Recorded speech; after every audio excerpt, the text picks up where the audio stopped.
Plan di mali bunzaliwo. Plan di mali bunzaliwo. As usual, it's a weekend. Mva ku site kulambula bintu byange. Bienzimba kati awune wetu kola olugambo. Gwedeyo mumbona yeyo mutwe. Muloze nti tuba mungamba ati bibeera mu lugambo. Ebyo bijuniya bikola ddi. Ojja kwata ku mutwe. Kati mazola ambula projects zange. Maimbere yo ngamusinika amannyo. Oyo junior tayina sente. My brother. Ojja kugweddalu. You'll wake up in reality. Kali awone tukola olugambo. Bikera mukati. Bisabiriza mukwano. Tusabiriza bwe tukola. Tusabiriza bwe tuzimba. Tusabiriza amataka bwe tugagula. Yanalabe yabambuza. Bujuni yanga tewagenze wa Bulunoke. Nkoleyo ki? Wa Bulunoke. Nze siri soda nti nzunga ku buli mukolo. Ekyaba wagizi bange mukimanyi. Nze siri soda. Nti buli mukolo ngubeerako. Siri soda. Gwenga bwe wandaba musho yani. Okay, wali ondabye musho yani. Nyenda musho zitegerekeka. Nga sho zitegerekeka. Nga nomula mwangu manyi. Osige simala gagenda nti buli sho nyende we bankubireyo. We bankubireyo. Bwe nyenda ne banzijamu amanyo. Please, fe tuli ba VIP. Tetumala gatambula.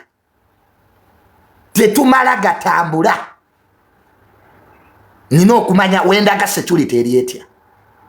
Ani akomande nze security yawo. Nenjogerezeganya naye. Nze buli wonda be want.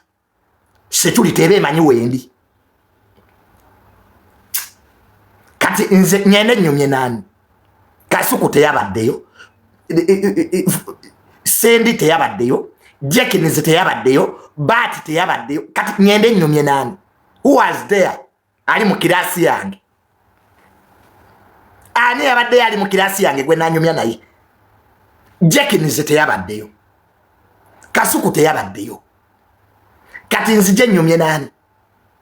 Nze sikyatula nabo bavubuka batalina kateni mayomba. Nze sikyanyumya n'abavubuka atamanyi na musingi gwa ntaana. Kali nze ziremu abavubuka abatasimako na musingi gwa ntaana. I'm not that level nawe. Ezo level nazivaamu. Sibire kati nzija olubaga Johnny yatuuse. Nyumye nani. Buli omu abeere gyali. Yes. Buli omu abeere gyali. Nze sitambula mukimanyi. I don't go to concerts. Kuponyereza nkwawa. Bandire nkwacho matu. I live between the budget. Wange nyende ku Freedom City. Ngabe nagenda yodi. Kale singa shiyabadde mu Serena. Naye nze nyende Freedom Cities. I live between the budget. Excuse me. Excuse me. I live between the budget. Wange Junior agende ku Freedom City. Excuse me. I live between the budget. Wange nese ku bunkenke. Ndekewo material wange. Mu Junior genda ku Freedom. Excuse me. I live between the budget. Abazze bebali. Nenga babadde batono. Abantu nga babadde batono. Ate mwagala byogerako. The people were few. Abantu babadde batono. Ndabu yomuta yagala byogerako. Eringe yawaddawo sipate. Abantu babadde batono. That's a fact. Kati full house eriwa. Full house nga yavuddewa. Ngentebe zabadde nkalu. Promota gakaba gakomba oli awo woza full house ngeriwa. Nze Bulunoke nakugamba one thing. Abantu balekerawo okusudia Bulunoke dayo okole music. Bulunoke da mu studio yimbe. abantu balekerawo okusudia eje mikwano kwana eje jobiramu eje jikulimba limba eyo teyabadde show yabadde nga house party people were few because toina music kati bajje bawulirize eki bajje bawulirize eki learn to tell people facts learn to tell people facts nze Bruno kesijja kudda wano nkulimbe dayo yimbe okole concert ezirimu amagezi abantu we banajja nawe nolabira ddala ati ekintu okikubye ne kati Bruno ke yabadde concert really it was like an house party but TikTok be babaddeyo useless TikTokers Bruno ke funa management odeyo yimbe my brother neyo so abadde tojeetaga just greedy oyina omululu bakugulire motoka ne bakwesete Bruno ke na era olwo omululu era notekayo ne concert just greed bantu butabana mativo na byemufunye just Bruno ke you are just greedy that people didn't come abana Uganda sibasiru bakugulire motoka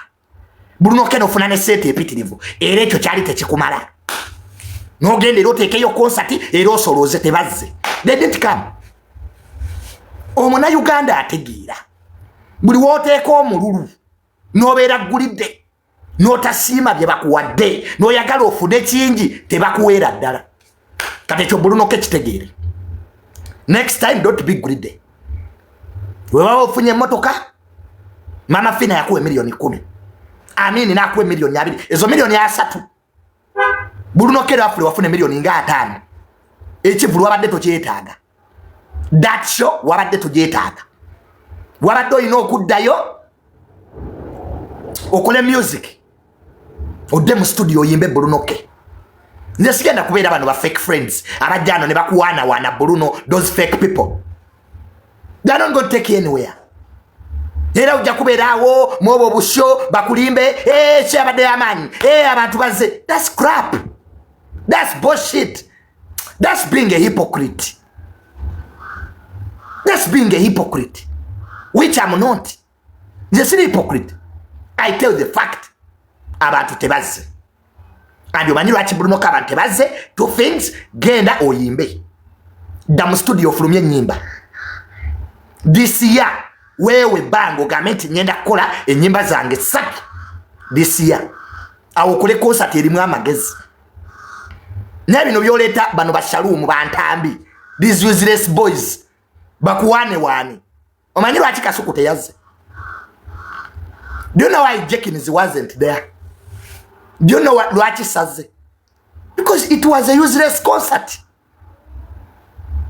fene tuli wano kujubisa bantu we are not here to please our friends tubalimbe limbe the fact is the show was boring abantu babuzemu okujja organization yabadde nungi but because oyagala byokuwa na Bruno oyagala nyo sympathy you are greedy oli greedy bakuwe sente oguze motoka mama Fina akuwadde wandisiimiddeawo nomala ate okwetereza nebe byokubeera awo olese Farida ne Farida tumukoyi the fact is Bruno ke abantu ne Farida bamukoyi you are overusing Farida kane Farida ne wakipali ne Farida naye alina agazibuge every time Farida Bruno ke is enough kwata Farida omuzeeka odde mu studio yimbe ko ebintu naye byekisirusiru ebyo bya simpase we say Farida yes it is true Farida si enyimba kati baade bazira ba Farida just bantu Farida naye wabisirani just bantu kubeera awo buli kiseera mwagala nnyo byakubawaana byakubasuusuuta nga you have nothing to offer. Don't tell me that crap nawe tumbulire byakisirusiru kati Farida gwe baade basasulidde Farida ayimba luyimba ki nga ne mwasize mutya ya mulema Farida abadde mbofombo ki yafubirwa kwa nekisajje kata Bruno ke dayo yimbe okole concert ezirimu amakuru sima ne kibakuwadde abantu yaba akusondera emmotoka ne bakwe milioni ezikwata mu 3 eyo sho abadde tojeetaaga That's why people didn't come. Toina music. Gende wa manager roja, abere manager wo, otandike bupya. Ebyo bivuka byo birana bitu binaje bijja kutwala. Ebyo kukubira enduru, nyenyenyenyenye, ebyo toli bloga. Nebyo birayivu bikendeze. Omuyimbi abera mu studio, omuyimbi taba ku internet. Toli bloga, toli penge, toli junior, Bulunoke ne live zikendeze, twagala music. Toli bloga, toli YouTuber.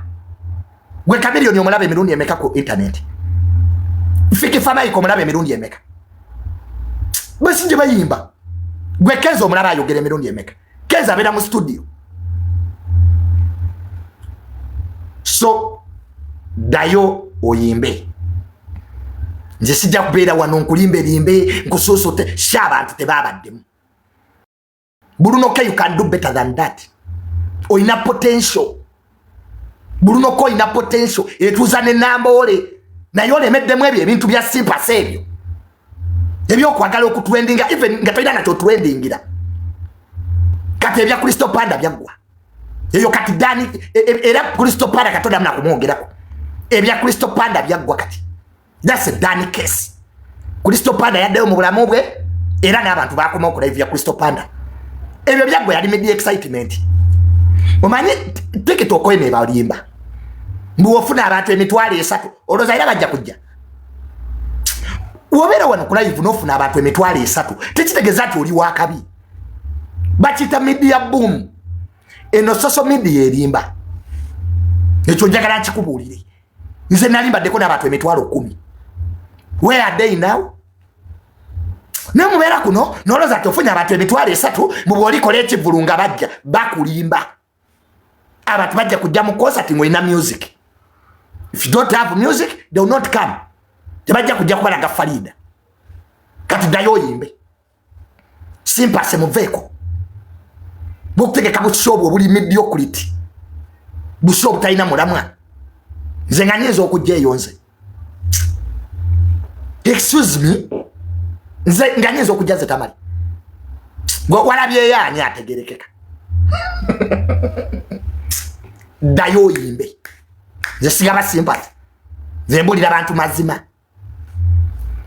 Ojagiyita ennugu, yes it is true. Naye nze byange mbyogedde. Yo yamazima galuma. Mugambi adde yayimbe. Ave mwebyo bya Farida ebyo byakola. Twagala music. Kati gwe giyita ennugu, giyita I don't care. I don't give a damn. Kati ze kankubuli ze dunia nasigala gaba advice. Obo mpalana, obo njagala siria wo. Umanyi mwera bila tetulia wamwe. I don't care. Nze levo n'emyaka gye ndiko sikyafaayo. Nze wezo njagala obo nkyawa, I don't care. That's the fact. Nze mikwano gyange ngibuulira. Where byakukuwana not here. Not here. Awo nvuddewo. Lydia Jasmine sirikako. Lydia Jasmine. Toyina nyumba. Toyina nyumba Lydia sirika. Nawe tutubalako mirembe. Enyumba wapangisa mpangise. Kati wagizimba ddi. Abayimbi temwagala kuzimba. Mwagala ebirungi. Ne mwewanika. Muri awo mupostinga nyumba sizammwe. Abayimbi mulekerawo kupostinga amayumba agatali gammwe. N'amamotoka to prove it will catch up with you. Kati Lydia Jasmine toyina nyumba mukwano. Wapangisa nyumba nogipostinga. Sort your house. Oyina chapa chayo. Do you even know they buy a house Lydia? Lwana otwasamira bwasamizi. Gwakupangisa n'okugula tobyawula. Bakupangisa nyumba nogipostinga ati wagiguze. That's where the problem is coming from. Lwaki temuzimba zammwe? Fabazimba tetuliwo. N'abayimbi mufuna sente. Ne mudda mu apartment ne mupostinga. Mu God sent you. Sent you what?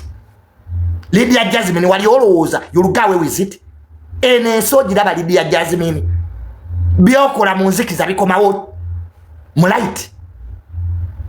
You are renting. bakupangisa nyumba mwe nyumba yalimbi wali opangisa yaki Lydia Jasmine oyina omutima omubi mukazi gwe buli kiseera obeera mu sikando za mutima mubi kati ono omwana Dani Forever lwaki wali okubira mukama we simu omuntu akoze ddiiru ye akulwetiza ennyumba era mukazi gwe olw'omutima gw'omubi ogenza okubidde nanyini ennyumba esimu lwaki tozimba yiyo bw'ozimba bino byonna ebizibu tobiraba you build your house olabe byonajja ebizibu naye mwagala okupangisa ate mwefule balandi road Lydia Jasmine jjawo omutima omubi mukazi gwe zimba ennyumba yo ebintu by'okweragalaga ebyo omuntu mukoze ddiiru naye ate omuyitamu akanaana which type of person are you Lydia you don't respect agreements you want to prove to people nti wazimba yete nyumba upangisa apangise kana toyagala kutulaga nti nyumba yalimbi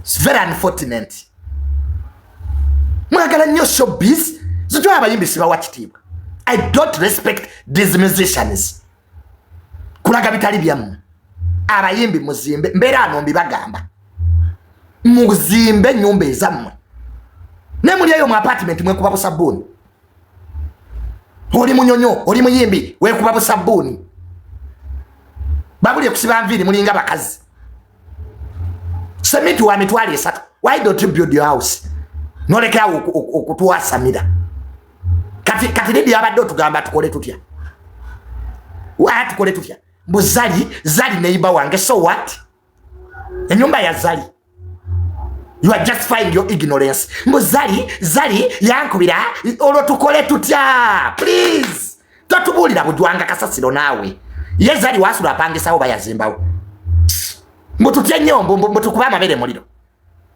lyagamba bere n'omutima omubi ngolo zali nankubira gwe wa posting ennyumba y'abandi nti ogiguze yet you are renting nga werabidde nti ate nnyini ennyumba mukoddomi wa zali posting ebibyo nze buli kyempostinga ku internet kyange ebyo byakubye musirwiki yagenda kutaka lya donizera naliyekubisako ebifaananyi musirwiki mpaka musirwiki bwe yazimba ennyumba ye musirwiki ali mu kuzimba abayimbi mulekeraawo okwagala okuprovinga abantu bw'oba opangisa posting ati mpangisa abayimbi mulekeraawo posting amayumba agatali gammwe to please your fans it will catch up with you kati Lydia sirika Jasmine sirika tomanyina musingi gwa ntaana we bagusima munawe oyogera gula ennyumba Lydia Jasmine omanyi seminti agenda ku musingi gwe babulire kutukunamira bukunamizi mubeeraawo mutukunamira instead of constructing your houses mubeera mukutukunamira kutunyampira muzisho muzimbe bawala mmwe laba Shiba look at Shiba Queen Kama ani ayinza okumanyira Shiba today Shiba yazimba gende munyonyola bamaka ga Shiba ani ayinza okumanyira Shiba gwe Shiba omulaba alimu ebyo biconversation ebyekigwagwa buli wobeeranga mu fake life mulekera obeera mu fake life eno internet bw'oba oyagala ofuna obuzibu live a fake life bannanga obulamu obuli fake tebuwangaala bamala ne bakwabyanga Lydia kye bamukoze bakwabiza stop living a fake life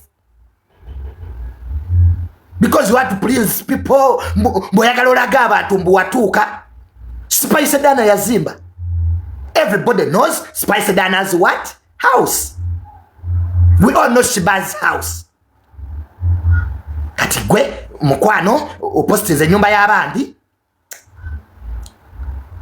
bamaze baguddemu nti nyumba si yo wali opangisa apangise kati you want to prove a point mboli innocent no madam genda kwa diwe ya waludi ofune material Lydia ne motoka yinzo kwa nayo si yo eyo jovuga je mwepankiramu never lwaki mu living a fake lives namwe ba TikTok abamu oli awo posting amamotoka naguze no waguze eriwa muve mu fake life ba TikTok munaguze motoka waguze eriwa zino ze baba wamwe bwi mu board mukolera obulango. Just you are living a fake life timwagala proving a point for what? Mujja kozesa abavubuka ensobi nenga muri bubi. Omuntu osula makindi mu kiwunya TikTok nga sento zijewe okolawa munaguze motoka nayingula muve mu fake life. Bajja kubabya internet tosanga yo kintu kitali kicho kubanga owulidde Junior yaguze Kasuku yaguze mukwano nolaba TikTok mbujagala kubeera mbulamu nga bwa Junior kitaawe yalwanawa nize government ensasula ndya ku pension jendiko jendya oja genda otunda amalalo gewamu because oyagala banganzi. Zera aba TikTok oberawo mbukuba Junior nze ndya ku pension buli mwezi government ensasula. Ffe twatandika okukolera government eno nga tuli mu mbuto z'abamaama baffe nti nange nawulidde Junior azimbye nange kantandike ojja kutunda amalaalo gewammwe ng'okopitinga n'abantu b'otamanyi. Waliwo wano bino ebivubuka Kasuku yagula Twalege nabyo ne bidduka bigule byadda muhaliya anti mukopa Kasuku abadde akola ng'oli ku ssomero. You want to drive the same car with Kasuku has been working ng'oli mu senior 4 kati ozze because you want to prove a point. Twalege nga z'abalemeza abajamani kubanga mbu Junior yavuga ya mujamani mbu naawe ogule mugenda kusirana mwe bajja balira ne Dubai gye mwetundiramu anti mwagala competition mutuse n'okwetundira Dubai kubanga oyagala ogule motoka Junior jaguze bajja kwabya omunyo